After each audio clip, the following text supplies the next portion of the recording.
Good morning to you from the Valley of Joy. How are you? Have you slept?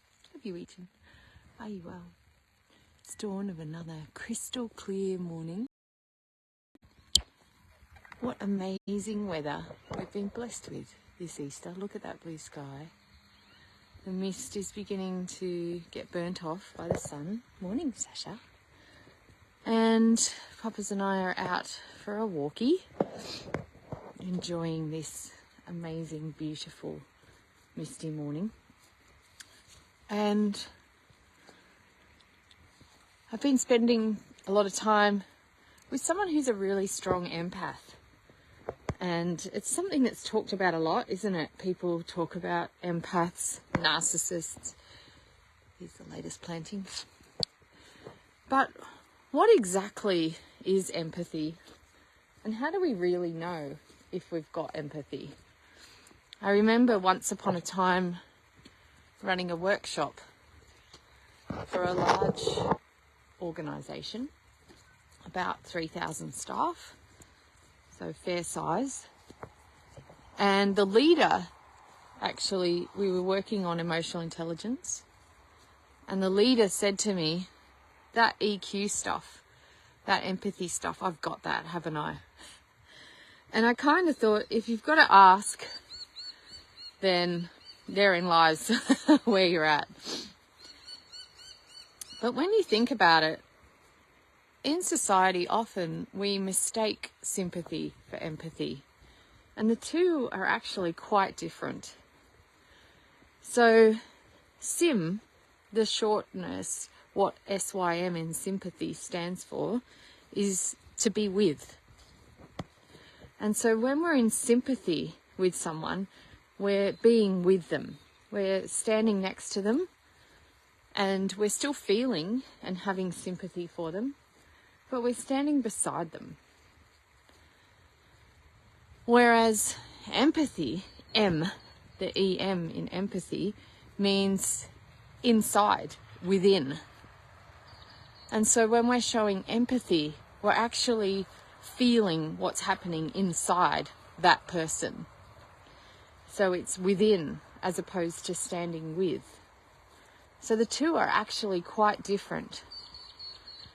And so when some people say they have empathy, what they're actually demonstrating is just sympathy. But a true empath, you can really understand, and empathy is a great skill to have, especially for leaders, but not if it takes you off your center, not if you get rocked around too much by it, that your empathy takes you away completely from your reason and completely knocks you off your own center. It's great to have empathy for others and that feeling and understanding of where they're coming from, and to really be able to stand within that. But we don't want to get blown around by it. And so the empath I've spent some time with really, really goes with how the other person is feeling. It really, really shakes their world. And so our mature empath is able to stay grounded and centered. But really, it's quite a gift as a leader if you can have empathy for others, because there's no guessing where others are at. You can really feel into where they're at, and then from there come up with better solutions that really work with where people are at. So do you just have sympathy, or do you have empathy? What do you think for you? And did you have clarity around the distinctions before? That one is standing with and the other one is within. And today is a beautiful day. It's a long weekend here down under. Maybe not for other parts of the world, but down here for Easter, it's a long weekend. And I'm heading to the markets because we have markets at Wollongby if you're looking for something to do. And no doubt there'll be lots of different people and lots of energies. And so for an empath, that can be really overwhelming because they feel what's going on for everyone else.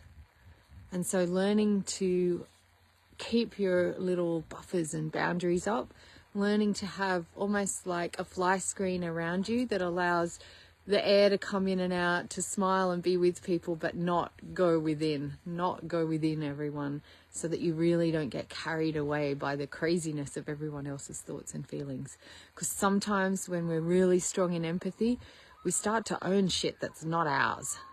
So today, could you have a little discernment? And if you've got empathy, start to know, how do I keep my boundaries up enough that I can be loving and caring and with people, but not get totally absorbed by them? Papa's and I are off for our walk. Have a beautiful, delicious day wherever you are. Peace out from me in the valley.